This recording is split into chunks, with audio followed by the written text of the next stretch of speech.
welcome to Gose Reviews. You suggested I review it, and welcome back to the Friday the 13th franchise review, Remastered. We're on the home stretch here as we have to take a look at one of the two movies that were made when New Line Cinema became involved with the franchise. And that's Jason Goes to Hell, The Final Friday.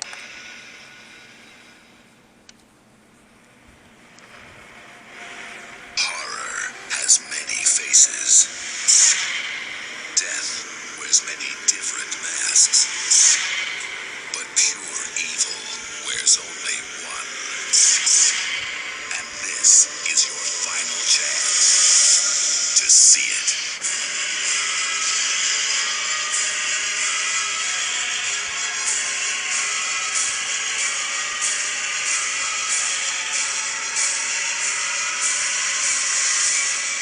Jason Goes to Hell, The Final Friday. So Jason Goes to Hell, The Final Friday was released in 1993, and it was released at a time when slasher movies were not really becoming as popular as they used to be in the 80s. It wasn't until Scream came out 3 years later that people were interested in slasher movies again, much like I said in my Halloween Chris and Michael Myers review. Alright, so what's the premise of this film? Well, first of all, they got Sean S. Cunningham, the writer of the original Friday the 13th, to come back, but that meant there was going to be some changes, as, of course, as I mentioned in my Friday the 13th Part 2 review, he was against the whole Jason being the main killer, and he hated it as much as he hated that dumb hockey mask. So, what did he come up with this time? Well, unfortunately, it's a doozy, so let's get this over with. Basically, the movie opens with a girl in the middle of Crystal Lake taking a shower, only to be traced by Jason. But as it turns out, this was an ambush as a bunch of FBI agents show up, unload all they got on Jason, and blow him the fuck up.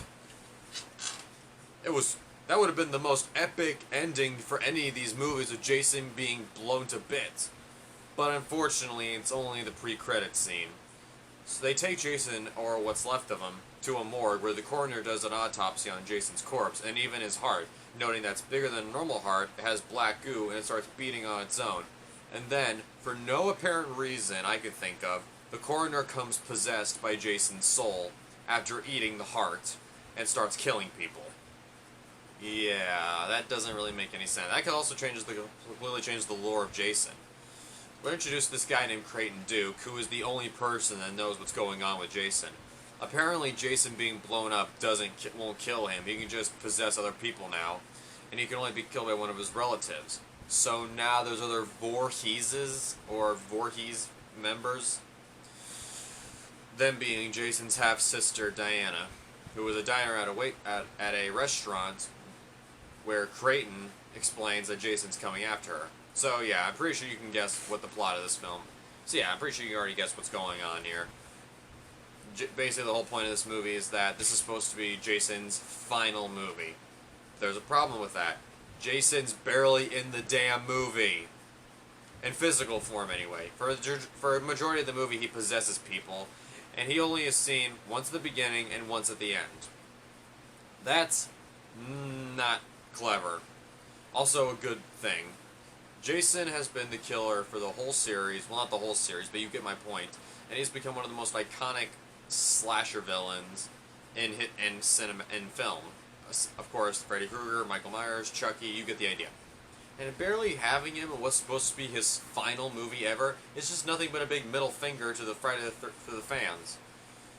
The kills are actually pretty good in this movie. They're more gruesome than the other movies, which of course it's in the 90s, and really making slasher movies very, very gruesome and gory was the game. Obviously, and people knew the game. Also, another thing that's worth noting is that we have some few other characters, like there's Diana's daughter Jessica, and her ex-boyfriend Steven. Yeah, who is apparently our main hero. Yeah, the nerdy dude with the glasses is our main character. Not against that, mind you, but they could at least make him interesting, and he's not very interesting. Another problem I have is the character of Creighton Duke. This guy has apparently been someone who's been hunting Jason down for many, many years. Okay, you want to put a character who has a history with Jason. That's fine, but I don't know, someone who actually has a history with Jason, like Tommy Jarvis or Tina, or hell, have them both. How cool would that have been in this movie to have both of Jason's enemies team up to try to stop him? That would have been amazing. But instead we get this Creighton Duke guy who doesn't really do anything.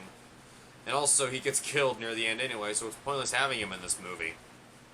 Anyway, I mentioned before that Jason can only be killed by one of his relatives, but I forgot to mention the part where Jason can also be resurrected through one of his relatives.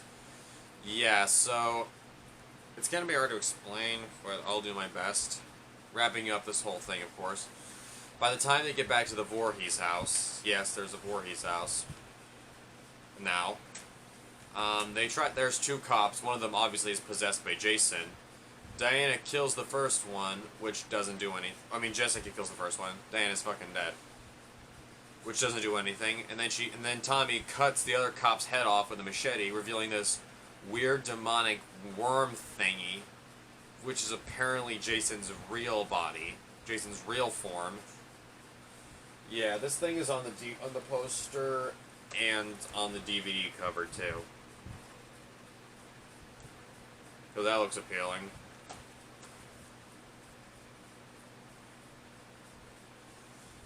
Anyway, so the little worm thing enters the basement where I forgot to mention something that Jessica had this one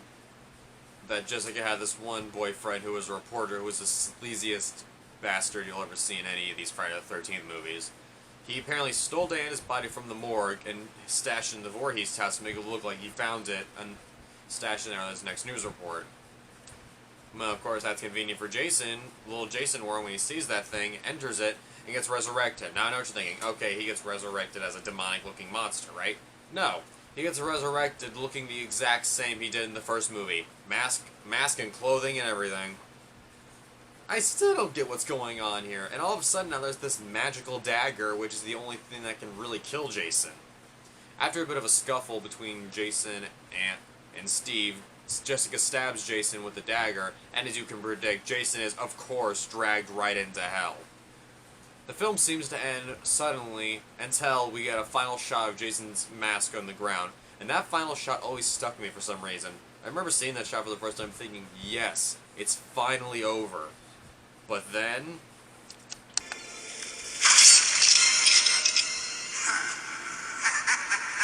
holy shit. At the time, this was a huge surprise that Freddy Krueger was in this movie, even if just his glove, reminding us that Freddy vs. Jason would come next. And we did eventually get it, even after years and years of waiting and teasing. Jason Goes to Hell is not a great movie.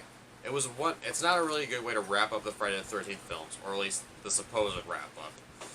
But if you like Friday the 13th and hate Jason for some reason, you'll like this movie fine. It just didn't sit well with me. But to be fair, it won't be as bad as the next movie we gotta look at. But until then, I'll see you next time. If you're smart, you'll bring alcohol.